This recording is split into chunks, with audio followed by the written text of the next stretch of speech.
New car lot walk, doing it live, no edits, you know the drill.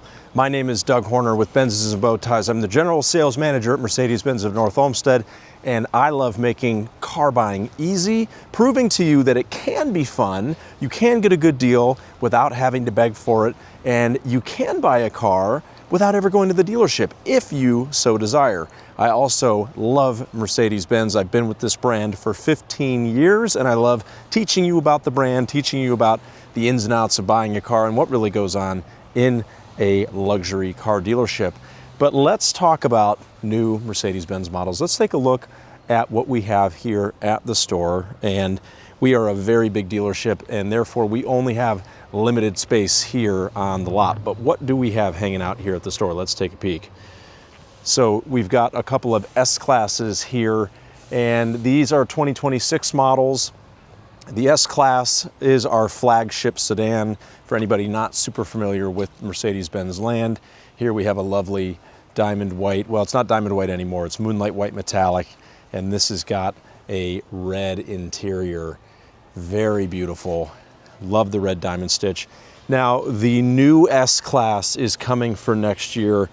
It's, I think, going to be more of a massive facelift than an all-new generation, but we will see a lot of changes as a 2027 model year.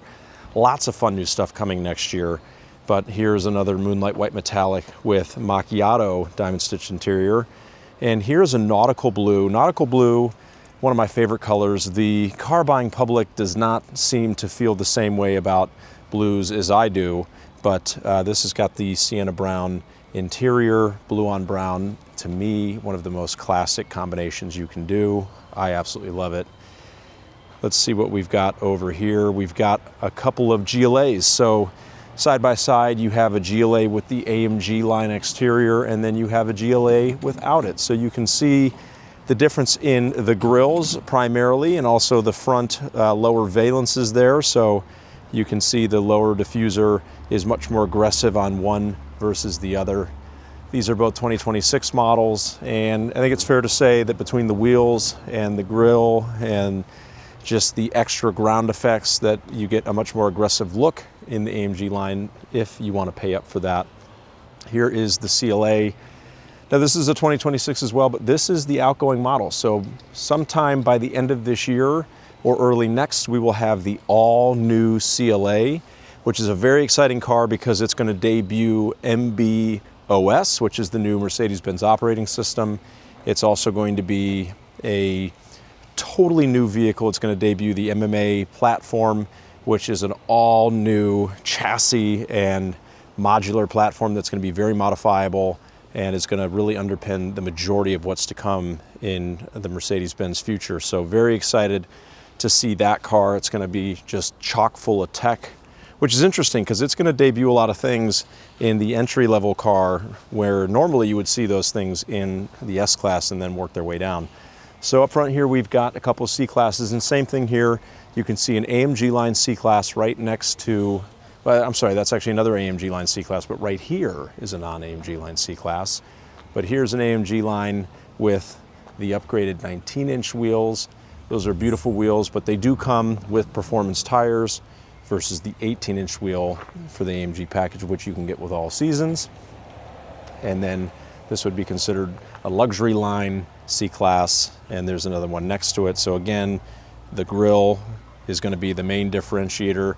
You can see you've got the little Mercedes-Benz stars in the grille there, and much more aggressive bumpers and side skirts. You can see the side skirts are flared out versus the luxury spec where they are not. Here's a beautiful E53. That is a client's car that's in and charging. So here's the back of the CLAs, and I don't know that I had it in frame, but same thing here. Our lot team has done a really great job of organizing the lot in such a way that you have an AMG line CLA right next to a luxury line, and same thing, the grille and the ground effects, the quickest way to tell the difference between the two. You'll also notice on the inside, and again, pardon, I hope you can see through, but you're going to have a traditional headrest on the luxury line versus a one-piece seat on the sport package car. So let's go a little further down the S-Class row here and look at one of my absolute favorite models that we have right now. These are the E53s. I believe that this is just some of the most awesome styling that we have right now. Here is one of the wagons, and right next to it is a sedan. From the front, they are instantly recognizable as siblings, but the roofline, of course, going to the back is where they differentiate. And this is just such an awesome car. Inline sixes with plug-in hybrids. They're 577 horsepower. They can be boosted up to 603. This is a matte white, so a Magno white E53 sedan. That is an absolutely stunning build. And this has got the navy gray and black two-tone interior. Again, hope you can at least see it a little bit on the inside there. Here is one of the new wagons that is white with a black interior. And then here is, again, one of my favorite color combos in sedan form, nautical blue with a Tonka brown interior. So Tonka brown a little different on the E-Class versus sienna brown in the S-Class. But this is more of a luxury spec with the polished wheels, no night packages on that car there. Down this row here, we've got some fresh arrivals in GLE and GLS. The GLE and the GLS are also both due for new generations next year. So 2027 model year, 2026 calendar year is going to be a massive year for Mercedes-Benz from a product standpoint. The GLE, to me, just such an excellent SUV. It's a larger midsize. It's available with a third row, but it's standard as a 5-passenger. The styling is so good. It's just, I think, our most well-proportioned SUV. Really, really love it. This is one with AMG line here. Here is a GLS. This is a GLS without AMG line, so it's gonna have the off-road oriented fender flares there instead of body-colored side moldings. Here's another E53 sedan in Alpine Gray. This is a fresh arrival.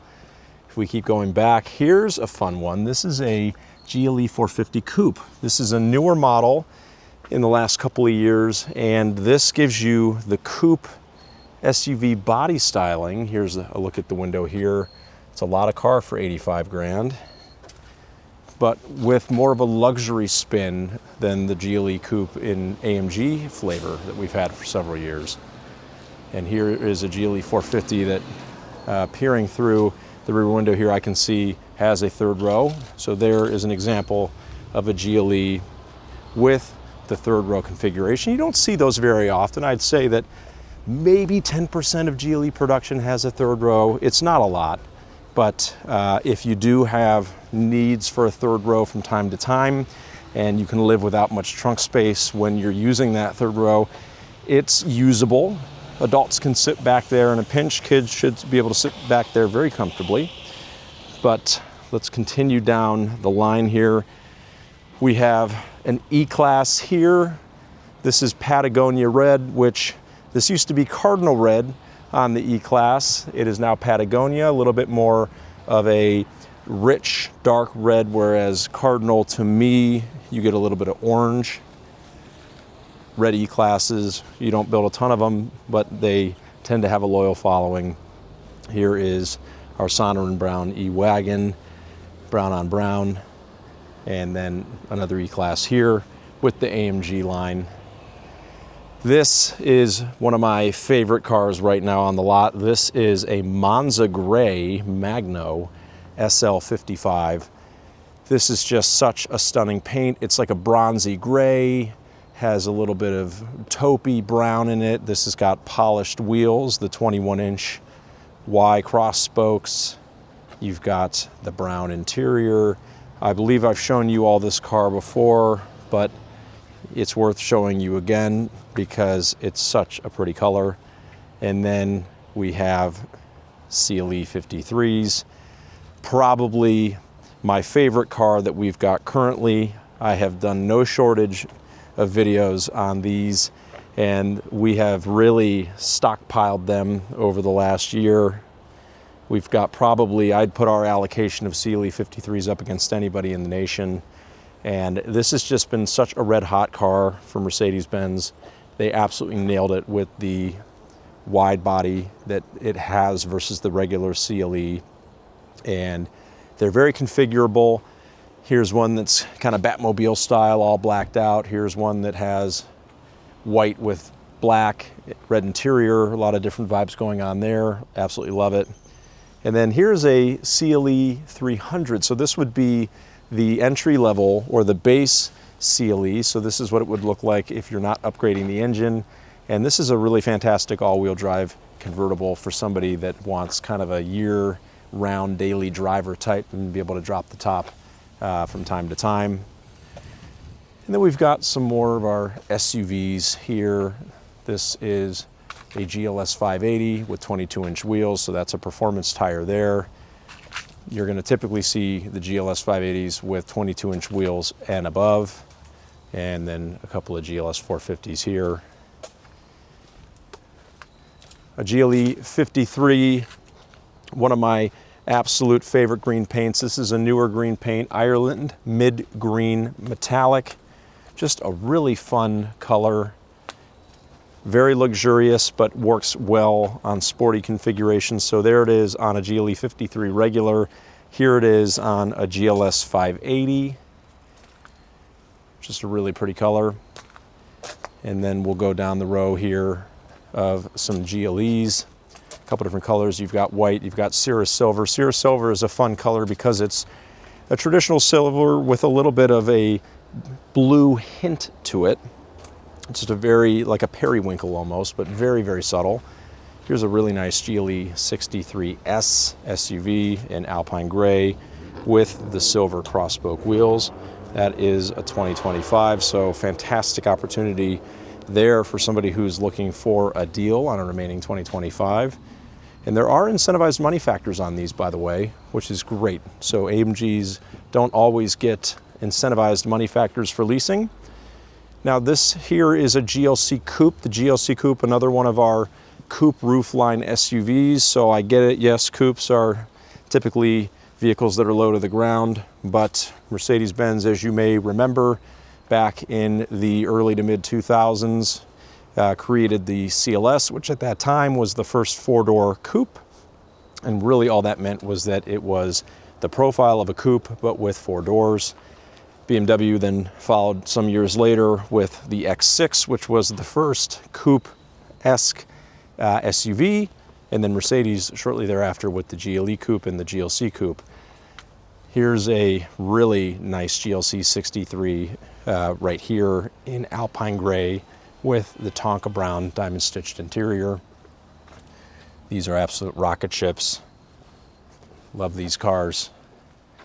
Now this is the four-cylinder engine with the plug-in hybrid, so it's an absolute rocket ship. A lot of people have never even considered these cars because of the engine that it has, but I can assure you, don't let the cylinder count fool you. It is an absolute terror. And here is our GLC. So the GLC would be our smaller midsize SUV. This is currently the #1 selling vehicle for Mercedes-Benz. So like a lot of the other models that we looked at, you've got a luxury line and an AMG line right next to each other, so you can see the difference in the front grills and also the lower part of the bumpers. You've got the side skirts are more flared out on the AMG line. You've got the stars in the grille as we've seen on several of our other models. And if we circle around to the back, you will see we've also got a little bit of a difference in the rear bumpers, specifically these kind of cutouts there, which are absent on the luxury line. Here's another AMG line GLC there. And then we've got another GLA 250 and the GLB. So the GLA and the GLB are also due for new generations next year. So it's really crazy to think about, but if you can believe it, the GLA, the GLB, the C-Class, the GLC, the GLE, and the GLS, and the S-Class, that is 8 models that are due for complete redesigns or at least significant facelifts in the next year. Whether we will see them all on time, I can't say. I hope that we will. That is going to be a product onslaught for Mercedes-Benz, which is always exciting because anytime you get new stuff, I mean, who doesn't get excited about that? Right now, the most currently newly redesigned vehicle we have is that E-Class, okay? So if you want cues on what to expect with the cars that are going to be redesigned in the next year, the E-Class is a great place to look. So